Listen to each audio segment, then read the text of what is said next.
അഹോ ബദമഹത്പാപം കർത്തും വ്യവസിതാ വയം യത് രാജ്യസുഖലോഭേന ഹന്തും സ്വജന മുദ്യതാഹ. അയ്യോ, കഷ്ടം തന്നെ! ഞങ്ങൾ മഹാപാപം ചെയ്യാൻ തുനിഞ്ഞുവല്ലോ. എന്തെന്നാൽ രാജ്യസുഖലോഭം മൂലം സ്വജനത്തെ കൊല്ലാൻ ഒരുമ്പെട്ടുവല്ലോ. മഹാകഷ്ടം തന്നെ. എല്ലാവർക്കും നമസ്കാരം. ഉപാസനയിലേക്ക് സ്വാഗതം. ശ്രീമദ് ഭഗവത്ഗീത 1-ാം അധ്യായം അർജുന വിഷാദ യോഗത്തിലെ 45-ാമത്തെ ശ്ലോകമാണ് ഇന്ന് നമ്മൾ ഇവിടെ മനസ്സിലാക്കാൻ ശ്രമിക്കുന്നത്. വല്ലാത്ത കഷ്ടം തന്നെ. ആശങ്കകൾ കൊണ്ട് അർജുനൻ്റെ അവസ്ഥ ഏറെ പരിതാപകരമാണ്. അബലകളായ സ്ത്രീകളെ പോലെ അർജുനൻ വേവലാതി പൂണ്ട് നിൽക്കുകയാണ്. സ്വജനത്തെ കൊല്ലണം എന്നുള്ള ഒരു തീരുമാനമെടുത്തതുകൊണ്ട് ഞാൻ മഹാപാപം ചെയ്തു. അങ്ങനെ വിലപിച്ച് നിൽക്കുകയാണ് അർജുനൻ കുരുക്ഷേത്ര യുദ്ധഭൂമിയിൽ. വീരനായ ഒരു യോദ്ധാവിൻ്റെ ധർമ്മം ധീരനായി യുദ്ധം ചെയ്യുക എന്നുള്ളത് ഒരു നിമിഷം മറന്നുകൊണ്ട് തൻ്റെ ഭീരുത്വത്തെ, തൻ്റെ കഴിവില്ലായ്മയെ, തൻ്റെ സ്വജനത്തോടുള്ള കൃപ എന്ന് പറയുന്ന ഒരു പരിവേഷം ചാർത്തിക്കൊണ്ട്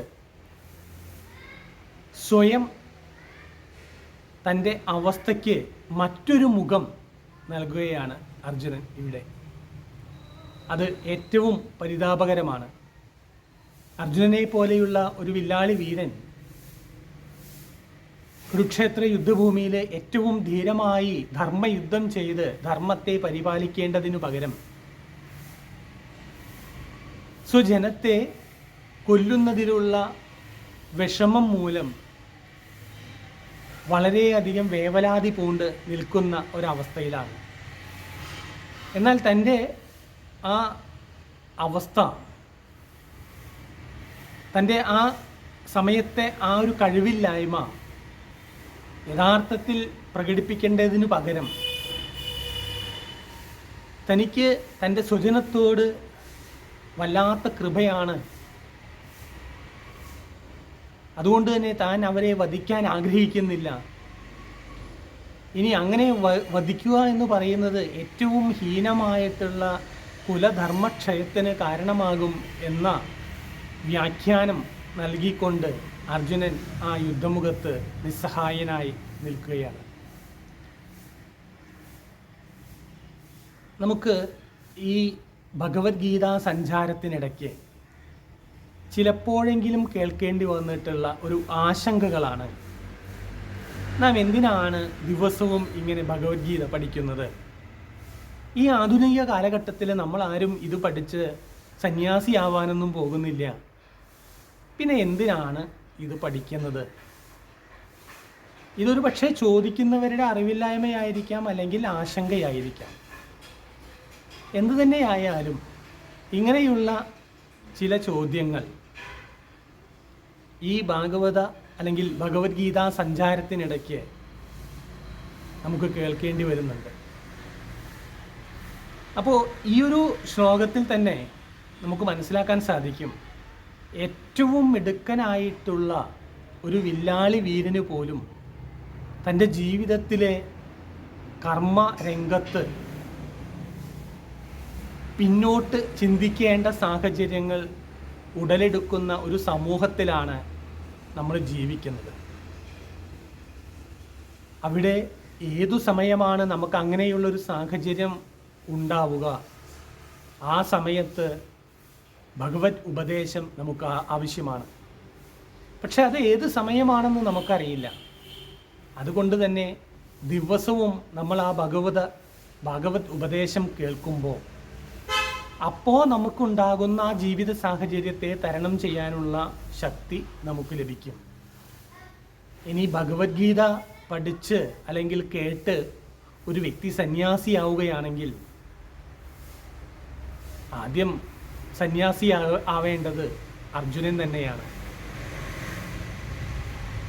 എന്നാൽ സന്യാസം എന്ന് പറയുന്ന പദത്തിന് അല്ലെങ്കിൽ ആ ഒരു അവസ്ഥയ്ക്ക് സാധാരണ ജനങ്ങൾ കാണുന്നത് വളരെ താഴ്ന്ന ഒരു തലത്തിലുള്ള സ്ഥാനമാണ്. സന്യാസം അത്ര മോശമായ ഒരു സ്ഥാനമൊന്നുമല്ല. ഒരാൾ വെറുതെ അങ്ങോട്ട് ഒരു ധർമ്മഗ്രന്ഥം 10 ദിവസം പഠിച്ചുകൊണ്ടൊന്നും സന്യാസിയാവില്ല. വളരെ ഉന്നതിയുള്ള, വളരെ അർത്ഥവ്യാപ്തിയുള്ള ഒരു ജീവിത അവസ്ഥയാണ് ഒരു സന്യാസി നയിച്ചു കൊണ്ടിരിക്കുന്നത്. എന്നാൽ ഭഗവത്ഗീത ഒരു വ്യക്തിയെ സന്യാസിയാക്കാനുള്ള ഗ്രന്ഥമൊന്നുമല്ല.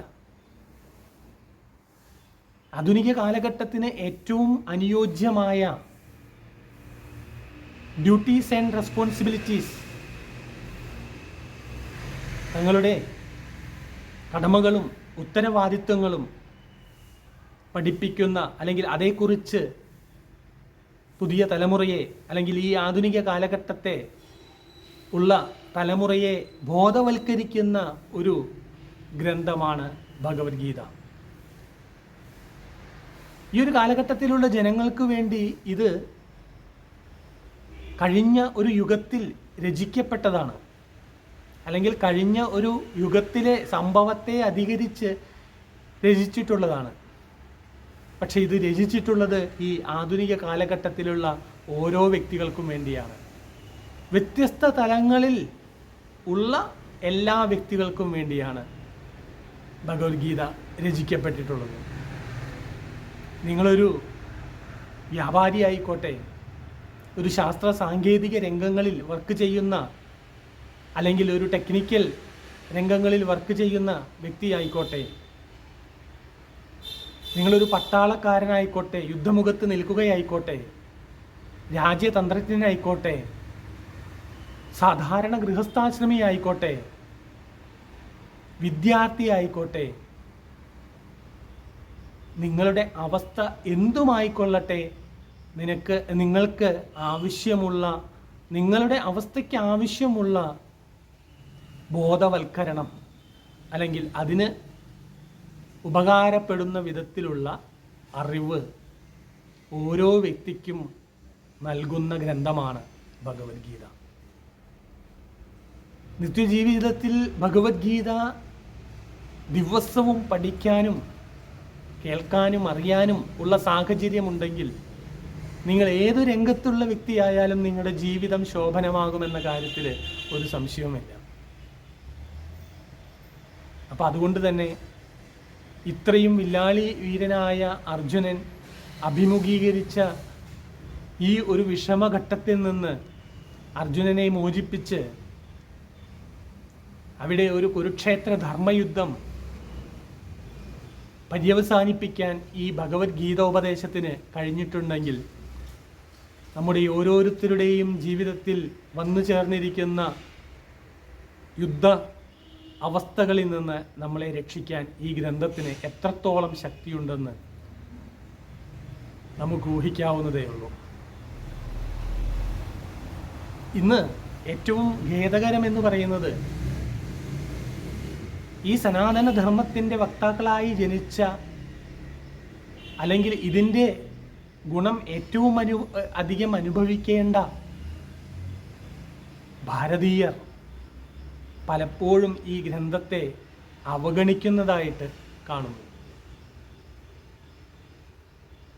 എന്നാൽ വിദേശികളായിട്ടുള്ള ആളുകൾ ഈ ധർമ്മഗ്രന്ഥത്തിൻ്റെ പവിത്രത അല്ലെങ്കിൽ അന്തസ്സത്ത മനസ്സിലാക്കി ആ ഒരു വഴിയേയുള്ള ജീവിത രീതിയിലേക്ക് വന്നുകൊണ്ടിരിക്കുന്നു. അത് ഒരു പക്ഷേ നമുക്ക് നമ്മുടെ അടുത്തുള്ള കാര്യത്തിൻ്റെ മുറ്റത്തെ മുല്ലയ്ക്ക് മണമില്ല എന്ന് പറയുന്നത് പോലെ നമുക്കൊരു പക്ഷേ അറിയാത്തത് കൊണ്ടായിരിക്കാം. മറ്റുള്ളവർക്ക് അകന്നു നിന്ന് നോക്കുമ്പോൾ ഇതിൻ്റെ അന്തസ്സത്ത കൂടുതൽ മനസ്സിലാവുന്നത് കൊണ്ടായിരിക്കാം. പക്ഷെ എന്തു തന്നെയായാലും കാലദേശങ്ങൾക്കതീതമായി ഏതു കാലഘട്ടത്തിലുള്ള ഏതു തരത്തിലുള്ള മനുഷ്യർക്കും അവരുടെ ജീവിതത്തിന് അർത്ഥതലങ്ങൾ ഉണ്ടാക്കി കൊടുക്കാൻ ഭഗവത്ഗീത എന്ന് പറയുന്ന ഗ്രന്ഥത്തിന് സാധിക്കുമെന്നുള്ള കാര്യത്തിൽ ഒരു സംശയവുമില്ല. കാരണം ഈ ഗ്രന്ഥത്തെ നെഞ്ചോട് ചേർത്ത് പിടിച്ച് വിവിധ രംഗങ്ങളിൽ വളരെ ഉന്നത തലങ്ങളിൽ എത്തിപ്പെട്ട ഒരുപാട് മഹത് വ്യക്തികൾ ഈ ഭാരത ഭൂമിയിലും അതേപോലെ തന്നെ ലോകത്തിൻ്റെ വിവിധ ഭാഗങ്ങളിലും ഉണ്ട്. അവരുടെയൊക്കെ ജീവിത സാഹചര്യങ്ങളെ മനസ്സിലാക്കുമ്പോൾ നമുക്ക് മനസ്സിലാകും ഈ ഗ്രന്ഥം ഏത് തരത്തിലുള്ള ആളുകൾക്കും അനുയോജ്യമാണെന്ന്. പിന്നീട് ചില ആളുകളെങ്കിലും ധരിക്കുന്നു ഇത്തരത്തിലുള്ള ഗ്രന്ഥ പഠനം കൊണ്ട് യാതൊന്നിനോടും പ്രതികരിക്കാതെ അടങ്ങി ഒതുങ്ങി കഴിയേണ്ട ഒരു സാഹചര്യം ആണ് ഉണ്ടാവുക എന്ന്. അല്ലെങ്കിൽ ഈ ഗ്രന്ഥങ്ങളൊക്കെ പഠിക്കുന്നവർ മറ്റുള്ള കാര്യങ്ങളിൽ നിന്നും വളരെയധികം പ്രകോപനപരമായി ഇടപെടാതെ അടങ്ങി ഒതുങ്ങിയിരിക്കണം എന്നുള്ള അഭിപ്രായങ്ങളെല്ലാം ഈ സഞ്ചാരത്തിനിടയ്ക്ക് നമ്മൾ കേൾക്കുന്ന അഭിമുഖീകരിക്കുന്ന കാര്യങ്ങളാണ്. പക്ഷേ അതെല്ലാം ഒരു അർത്ഥമില്ലാത്ത ചിന്തകളാണ് എന്നുള്ളതാണ് വാസ്തവം. ഓരോ ധർമ്മഗ്രന്ഥങ്ങൾ പഠിക്കുമ്പോഴും നമുക്ക് പക്വത വരും.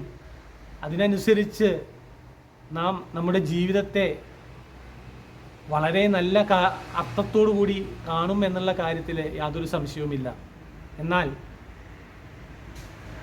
അധർമ്മം എവിടെ കണ്ടാലും ആ അധർമ്മത്തിനെതിരെ പ്രതികരിക്കാനുള്ള ഒരു ശക്തി കൂടി നമുക്ക് ഇത്തരം ഗ്രന്ഥ പഠനങ്ങളിൽ കൂടി സ്വായത്തമാകും. അതുകൊണ്ട്